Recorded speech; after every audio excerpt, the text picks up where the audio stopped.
Dios ponía en mi corazón una palabra pocas veces me ha pasado eso. ¿De qué libro estamos predicando? ¿De qué libro? Y yo por mi parte seguiré ministrando este libro. Y aunque yo tengo unos mensajes listos del libro de Jonás, porque el libro de Jonás es maravilloso. Muy pequeño, pero es que es muy maravilloso, es increíble. Mira que se ha hablado del libro de Jonás, hemos dicho un montón de cosas. Por cierto, esta noche están los 4 mensajes que hemos predicado de Jonás, están esta noche en el canal, ¿vale? Esta noche están todos colgados y lo enviaré. Voy a seguir ministrando del libro de Jonás. Pero este mensaje que voy a predicar hoy, yo quería reservármelo como para el final. Porque todavía queda, por ejemplo, por mi parte, de ministrar. Ahora sé, dice Jonás, porque yo sé que por mi causa, y hay un mensaje que habla acerca de lo que sabemos o lo que debemos saber. Hay otro mensaje que es: y subió Jonás y se sentó para ver qué acontecía. Y entonces yo lo titulo el síndrome del espectador. Hay mensajes que están ahí preparados, que poco a poco iremos ministrándolo, pero es que este mensaje yo lo estaba preparando muy despacito, porque para mí es muy especial. El libro de Jonás a mí me enamoró por este mensaje que todavía a día de hoy no he podido armarlo como yo quería realmente. Pero yo no sé por qué desde anoche, una y otra vez, golpeaba muy fuertemente que yo ministrara hoy domingo este mensaje. Fíjate que yo, por ejemplo, tenía la excusa perfecta y la iglesia me iba a entender, los hermanos me iban a ayudar. Yo hubiera podido decir: hermanos, mañana tengo los bautismos, tengo que hacer paella, tengo que esto, tengo que lo otro, hermanos, ¿me dais el día libre? Me ibais a decir que sí, los hermanos me iban a apoyar, iban a estar aquí. Pero es que yo quería venir hoy a predicar esta palabra.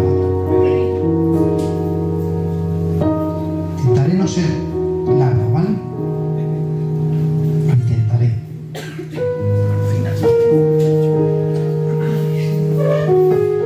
¿Recuerdan ustedes que Jonás termina predicando a los ninivitas? Y otro día predicaré que hubiese sido una bendición para Jonás que terminase el libro en el capítulo 3. Hubiera pasado Jonás a ser el famoso de aquel tiempo, el invitado a todas las campañas de predicadores. Pero hay un capítulo 4 que existe y que encierra uno de los más grandes misterios de la humanidad. Y jamás, nunca, nadie había reflejado lo que iba a ocurrir, y es que no lo quiero desvelar, como lo que vamos a ver ahora en este libro. Cuando él termina de predicar en Nínive, dice la Biblia: y salió Jonás de la ciudad y acampó hacia el oriente de la ciudad.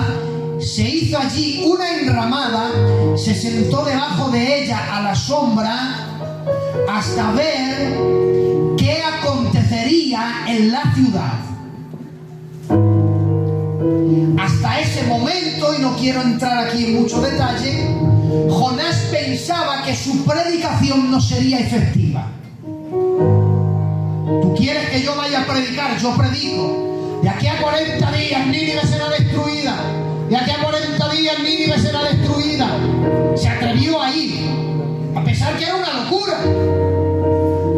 Alguien quiso comparar la predicación de Jonás en Nínive y la comparó de la siguiente manera. Dice: imaginaros a un judío en la Segunda Guerra Mundial que vive en Nueva York y le viene la voz de Dios y le dice: así te dice el Señor, vete a Alemania y dile a los nazis que se arrepientan.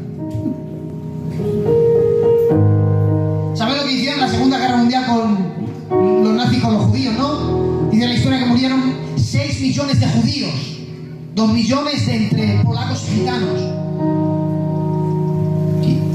Y lo mismo que pensaría un judío, ve a Alemania, él está en Nueva York, bien, ve a Alemania y diga a los nazis, arrepentidos.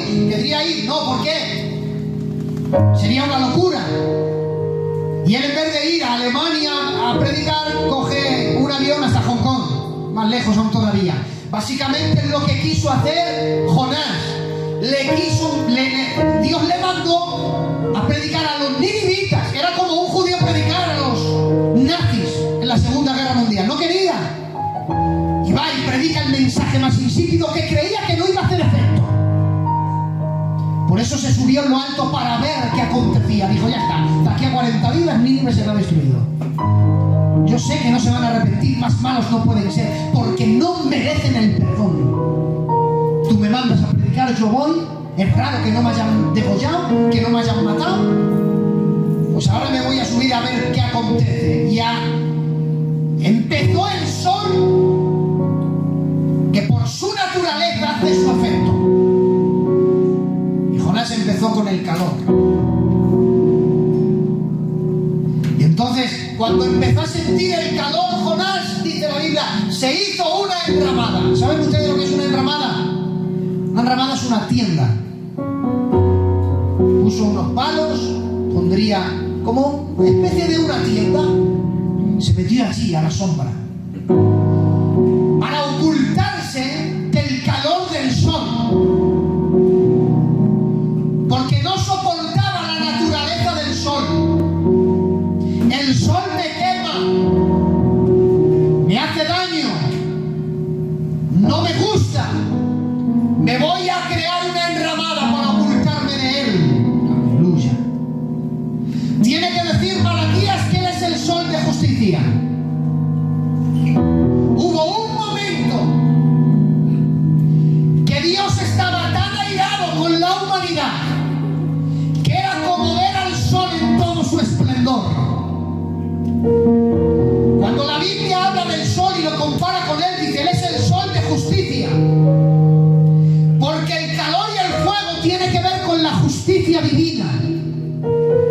Y hubo un momento que la justicia divina estaba golpeando sobre la humanidad, porque la humanidad era pecadora. Y ella estaba incómoda porque no podía soportar la mirada de Dios en la tierra. Como eran pecadores, el sol les abrazaba. Entonces el hombre intentó crear una vida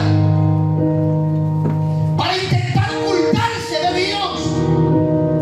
Y aunque el hombre había fracasado, intentaron crear una vida para evitar el calor de su justicia. Hemos pecado, pero no queremos el castigo. Por lo tanto, vamos a intentar refugiarnos. Era la idea del hombre. Hemos visto tu justicia, sabemos cómo te la gastas.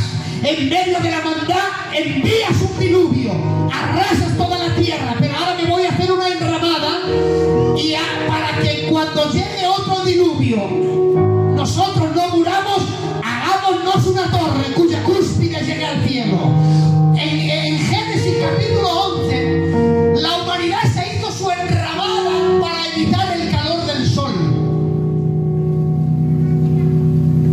Pero no hay vida que pudiera librarnos de la justicia de Dios a causa del pecado. Por lo tanto, Dios dijo, bueno, voy a hacer algo. Ellos se han hecho una enramada, no les sirve para nada, no les va a librar de mi calor, porque aunque tienen una enramada no les da sombra, no les va a cubrir lo necesario. Y dice la Biblia, se sentó debajo de ella la sombra hasta ver qué acontecía, y dice, y preparó Dios. Digan todos, preparó. Aleluya. Esta palabra sale mucho en el libro de Jonás. Que el libro de Jonás es muy pequeño, 4 capítulos, 48 versículos, pero dice la Biblia, preparó Dios un gran pez. Aparece la palabra preparar. Ahora aquí dice, preparó Dios el que dice una calabacera. Luego veremos en el verso siguiente siguiente: preparó Dios un gusano. Esa palabra parece mucho, porque Dios es un Dios que prepara. Él es un Dios de planes, Él es un Dios de proyectos, Él es un Dios de propósitos. Él lo prepara todo, a Él no se le escapa nada. Oigan, todavía Dios está sentado en su trono y a Él no se le escapa nada. Él gobierna todavía en el reino de los hombres y hace lo que quiere. Él es un Dios que prepara las cosas. Preparó Dios una calabacera, la cual creció sobre Jonás, que le hiciera sombra, atención, dice, sobre su cabeza. Porque lo que había hecho él no le daba sombra. Entraban los rayos del sol y él se quemaba, pero la calabacera que Dios hizo crecer, esa sí le cubría y le daba sombra en la cabeza. Por lo tanto, no le iba a venir una insolación ni se iba a morir. Mientras estuviera debajo de la calabacera que Dios había preparado, no se moría. Quédense ahí. Y que le librase de su malestar. Y Jonás se alegró grandemente por la calabacera, viendo Dios que la humanidad iba camino a un infierno y que nada podía librarle del sol de su justicia, y que por mucho que ellos quisieran hacer, nada les iba a aliviar. Toda la humanidad acabaría muriendo de una insolación a causa del pecado. Pero preparó Dios la ley, que la ley fue un refugio para la humanidad un tiempo. Por eso la Biblia habla de la ley como la sombra de lo que había de venir. Por eso la Biblia habla de la ley que cubría los pecados. Por eso la Biblia habla de que una vez al año hacían sacrificio para cubrir los pecados del pueblo. Pero claro, la calabacera solamente cubría, no desaparecía. Porque cuando Dios trajo la ley,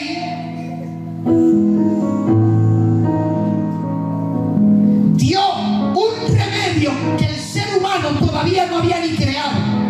Con la ley, Dios cubría los pecados de todo aquel que se refugiara en la sombra. Por eso la Biblia dice: y Jonás se alegró grandemente.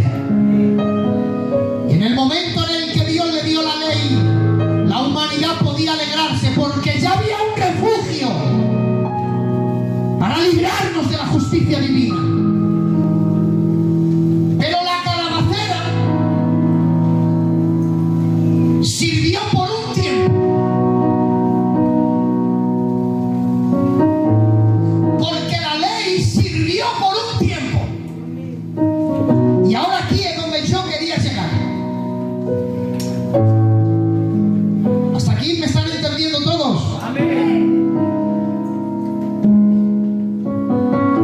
Y preparó Dios una calabacera, la cual creció sobre Jonás para que se hiciese sombra sobre su cabeza y le librase de su malestar. Y Jonás se alegró grandemente por la calabacera. Pero dice la Biblia, y aquí el corazón del mensaje: pero al venir el alba, aleluya, pero al venir el alba al día siguiente, es decir, toda una noche, todo un día duró la calabacera. La ley duró por un tiempo, pero la ley nadie podía cumplirla. Todos, aunque cumplieran todo, si fallaban en una cosa ya no servía para nada. Es decir, en todos los mandamientos podías acertar, pero como en uno te equivocaras, ya no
trajo la esperanza a la humanidad.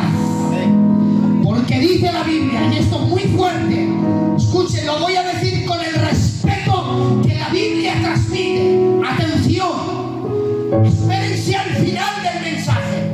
Quizás es muy fuerte lo que yo voy a decir. A mí me ha costado mucho preparar este mensaje, más aún predicarlo, a causa de nuestro pueblo. Fijaros, hablamos de que Dios preparó cosas. Preparó Dios la ley, pero la ley no duraba siempre. Pero al venir el alba, al día siguiente, atención, Dios preparó, aleluya, otra vez esa palabra, y Dios preparó. ¿Y qué has preparado esta vez? Dice la Biblia, preparó Dios un gusano. ¿Y qué pasó? El cual hirió a la calabacera y se secó. Llega la ley que cubre los pecados de la humanidad. Madre mía. Pero la ley tenía un tiempo de comienzo y final. Y con el final de una dispensación de la ley comienza una dispensación de gracia. Porque Dios había preparado la ley. Y cuando vino Jesucristo, dice la Biblia, la ley fue dada por Moisés, pero la gracia y la verdad vinieron por medio de Jesucristo. Cuando Jesucristo vino, no vino a quitar la ley, no vino a incumplirla, vino a cumplirla y a enseñarles verdaderamente el valor de la calabacera. ¿Cuál? Por eso mira, en el discurso de Jesús, cuando escuchas a Jesús predicar, más bien cuando lees predicar, pero hay quien lo vive, yo lo vivo, yo me meto dentro y escucha a Jesús decir, oísteis que fue dicho, amarás a tu prójimo y aborrecerás a tu enemigo. ¿Qué dice? Oísteis, digan todo, oísteis. Oísteis. Fíjate que siempre lo que ataca es, oísteis que fue dicho, mas yo os digo, amad a vuestros enemigos. Oísteis que fue dicho, ojo por ojo, diente por diente, mas yo os digo. Siempre que Jesús dice mas yo os digo, lo que no contradice es la ley sigue vigente. No matarás, no robarás, no cometerás adulterio, honra a tu padre y a tu madre, no tendrás dioses ajenos delante de mí. Eso sigue vigente. Él no vino a borrar eso, sigue vigente, Él lo vino a cumplir. Pero cada vez que Él contradecía algo es, oísteis, no escrito está. Lo que Él vino a romper era lo oral, porque los judíos tomaron la ley y la interpretaron. Y salió la mirra y luego la interpretaron. Y era la interpretación de la interpretación de la interpretación. Y ya no era escrito está, es oísteis que fue dicho. Es lo que os enseñan vuestros maestros, que está errado completamente. Ya no se parece a la calabacera que yo os di. Y por un tiempo se ha servido. Pero ahora ha preparado Dios algo. Escuchen, que nadie se vaya hasta el final del mensaje. Dice en Jonás, preparó Dios un gusano. ¿Y qué hizo el gusano? Dice que hizo desaparecer la calabacera. La palabra gusano aquí aparece 2 veces en la Biblia. Hay muchos gusanos, Josué, muchos. Pero cuando lo leemos en el hebreo, dice preparó Dios tolar. La palabra gusano viene de la raíz tolar, que ¿sabes qué hace alusión? A un gusano en concreto. Las mujeres, y esto lo van a saber más, ¿de qué color es un pintalabios rojo? ¿De color qué? No, pero Carmín. ¿cómo? Carmín. Un carmín. Cuando dice, es un carmín, ya se sabe qué es, de color rojo. Hoy día hay laboratorios que sacan el color del carmín, lo sacan. Pero ahora, antiguamente, desde el Génesis, ¿cómo sacaban el carmín? ¿Cómo sacaban el color de la sangre? ¿Cómo lo sacaban? No había productos de laboratorio. ¿Cómo sacaban los colores? ¿Cómo los sacaban? No se iban a un laboratorio, no existía. ¿Y cómo sacáis el carmín? El carmín puro, de origen, no hay producto en el mundo que pueda quitarlo. Es un tinte.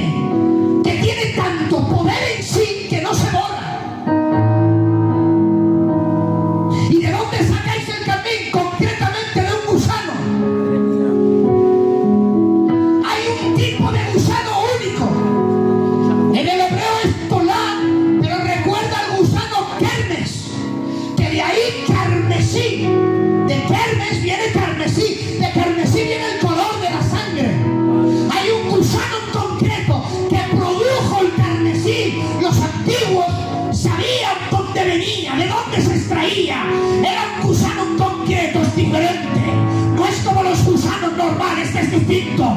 En la Biblia aparecen muchos gusanos, pero solamente en 2 ocasiones aparece Tolá, gusano concreto donde nace el carmesí. Uno es ese. Y preparó Dios Tolá, preparó Dios ese gusano del cual nace el carmesí. Pero pastor, ¿dónde vemos otra vez ese gusano? ¿Saben ustedes que los que escribieron la Biblia no sabían que escribían la Biblia? No lo sabían. Por ejemplo, Pablo, cuando escribe las cartas, él está preso. Envió una carta a la iglesia de Corinto, envía una carta a la iglesia de Éfeso, envía una carta a la iglesia filipense. No sabía que eso se convertiría en el canon bíblico, no lo sabía. Bien, los salmos tampoco lo sabían. Todos los salmistas desconocían que la gran parte de los salmos hablaba de Jesús. Y David tuvo un momento en que él quiso desaparecer. Estaba harto de todo. Se sentía que todo el mundo iba en contra de él. Y los judíos, escucha, cada vez que un judío empezaba un verso del Antiguo Testamento, con decir uno, se aplicaba, ellos ya sabían de memoria todo hasta el Selah, hasta el silencio. Es decir, que si en el Salmo vas a ver Selah, que significa silencio, para meditar. Muchas veces lees los Salmos, el 1, el 2, el 3 y en el 6 está el Selah. Pues con decir el primero, ellos ya tenían en la mente hasta el Selah, los 6 siguientes. ¿Estoy siendo claro ahí? Pues bien, cuando David escribía salmos, él ignoraba que gran parte de los salmos luego se convertirían en una profecía mesiánica. Y hay una profecía mesiánica, no se pueden creer los judíos. Cuando en la cruz del Calvario Jesús dice: Dios mío, ¿por qué me has desamparado? Unos dicen, pero bueno, ¿y cómo dice eso? Jesús estaba citando la Biblia, estaba citando Salmo 22. Dijo David en una ocasión, ignorando que se cumpliría en Cristo en la cruz. Dice: Dios mío, ¿por qué me has abandonado? ¿Por qué estás tan lejos de mi salvación y de la voz de mi clamor? Clamo de día y no me respondes, en mi lecho, pero no hay para mi reposo. Pero dice la Biblia: pero tú eres santo, habitas en las alabanzas de tu pueblo. En ti confiaron nuestros padres y no fueron avergonzados. Atención, dice la Biblia: mas yo soy gusano y no hombre, oprobio de los hombres y el despreciado del pueblo. El que me mira me escarnece, me lea la cabeza y dice: se encomendó a Jehová, que le libre él, puesto que en él se complacía. Pero tú dices: desde antes de nacer fui echado sobre ti, como un tiesto se ha secado mi vigor, mi lengua se ha pegado a mi paladar. Horadaron mis manos y mis pies, cortar puedo todos mis huesos, repartieron entre sí mi vestido, sobre mi ropa echaron suertes. Me han rodeado fuertes todos de Basán y grandes todos me han cercado. Pero el verso 6 no sé si lo han captado. Dice en la cruz: mas yo soy gusano y no hombre. Yo soy gusano y no hombre. Por segunda vez aparece Tolá. Alusión a él. Es una clase de gusano del cual nace el carmín. Pero atención, para que vean que la Biblia es misteriosa y el libro de Jonás encerraba un misterio. Nos estaba hablando de lo que él haría en la cruz, porque ¿saben ustedes cómo vive ese tipo de gusano? Ese tipo de gusano vive para una sola misión en la vida. Una sola misión. Vive para dar a luz sus hijos. Solamente vive con un fin. Yo vivo para dar a luz mis hijos. Pero atención, él sabe, ese gusano sabe, desde el día que nace, que en el momento que dé a luz sus hijos, él se muere. Atención, ¿saben dónde va a darlos a luz? Si arrastra todo el tiempo de su vida y se sube a un árbol. En el momento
sentir que hubo un Cristo Jesús, el cual siendo en forma de Dios no estimó a ser igual a Dios como cosa a la que aferrarse, dice, se despojó de sí mismo, tomando forma de siervo, hecho semejante a los hombres, dice la Biblia, y estando en condición de hombre, que se humilló hasta lo sumo, no se pudo humillar más. ¿Qué necesidad tenía de dejar el trono? ¿Qué necesidad tenía? Ni estaba obligado, ni lo merecíamos. Pero el que descendía a lo más bajo subía a lo más alto. Y dice la Biblia, y se le ha dado un nombre que es sobre todo nombre, para que en el nombre de Jesús se doble toda rodilla, de los que están en los cielos, de los que están en la tierra, aún debajo de la tierra, y todo confiese que Jesús es el Señor. Ya en Jonás había Dios mandado el misterio de la redención. Mirad lo que mi hijo va a hacer por todos.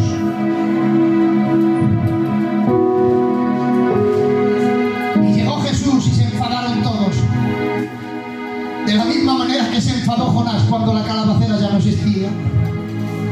Y dice la Biblia, y se enfadó Dios, se enfadó Jonás.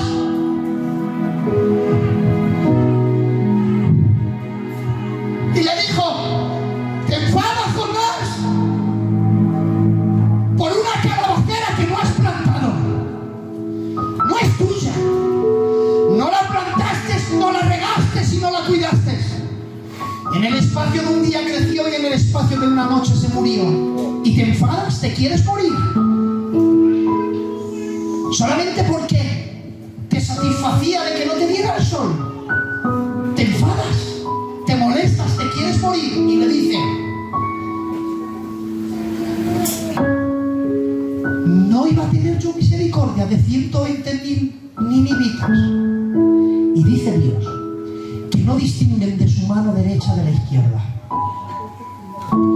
Os digo cómo lo dice una versión. Te enfadas por una calabacera que no es tuya, pero ahí hay 120.000 ninivitas que no saben lo que hacen.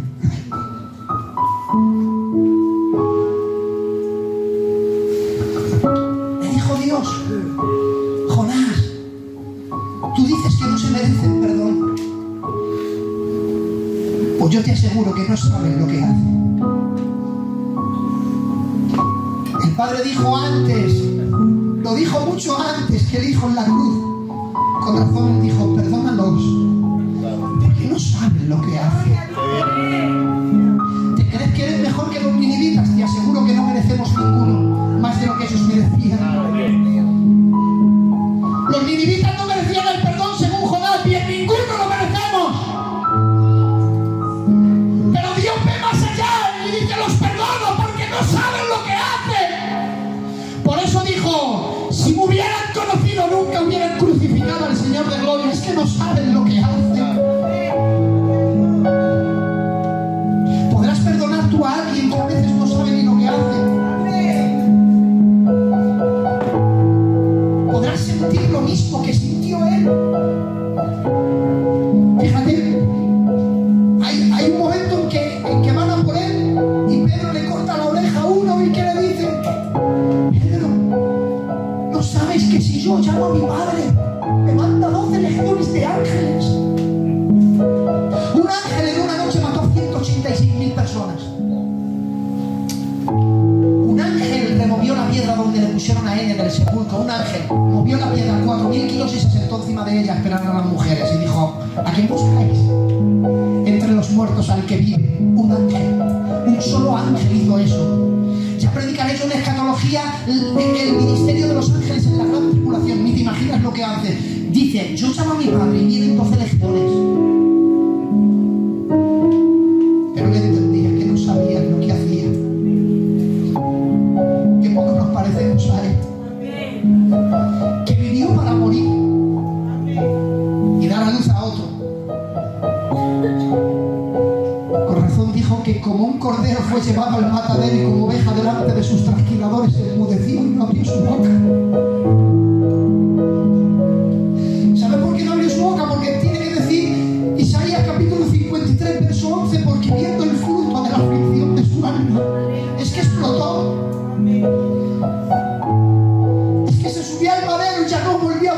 vivo. Es que es el único crucificado que abrazó el madero, que no quería rehusarlo.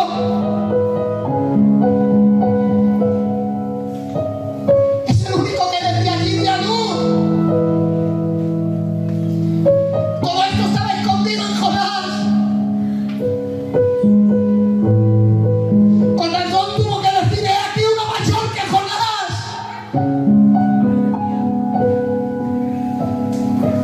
Jonás, ¿te acuerdas del gusano que vive para morir y dar a luz sus hijos? Con razón dice: yo soy mayor que Jonás. Jonás huyó para no salvar a nadie. Él corrió para salvarnos a todos. Él no quería ir porque ninguno se lo merece, según él. Jesús quiere ir a pesar que no se lo merecen. Él se sienta para ver qué acontece. Él no tuvo un momento de descanso. Él no tuvo un momento de alivio. Él no tuvo un momento. Con razón hay aquí uno mayor que Jonás.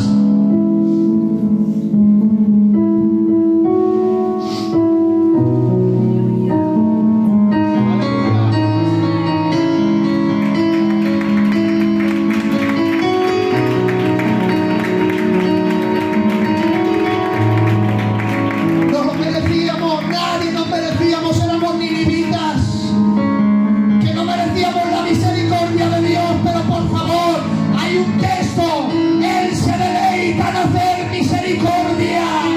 ¿Saben ustedes que hace justicia por obligación, por lo que es, por naturaleza? Pero a Él nadie le obliga a ser misericordioso, nadie. Él se deleita en hacer misericordia. ¿Saben ustedes que lo que se hace por deleite no se hace por obligación? Un deleite no es una obligación. Algo que se hace por deleite no es obligación.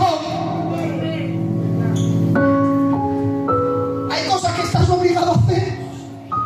Bebe agua, estás obligado a hacerlo. Si no vas a morir. Pero coger a tu familia, pasar un día con ellos, gastarte lo que no tienes y disfrutar, eso no es una obligación, es un deleite. Está diciendo que Dios se deleita en hacer misericordia. Está diciendo que disfruta cuando perdona a alguien. Aprenderemos el arte de disfrutar cuando perdonemos a alguien. A veces no saben lo que hacen. A veces detrás de las personas hay una influencia que no son ellos. Cuando aprendamos a no verlos a ellos, sino a ver el poder que hay en ellos actuando.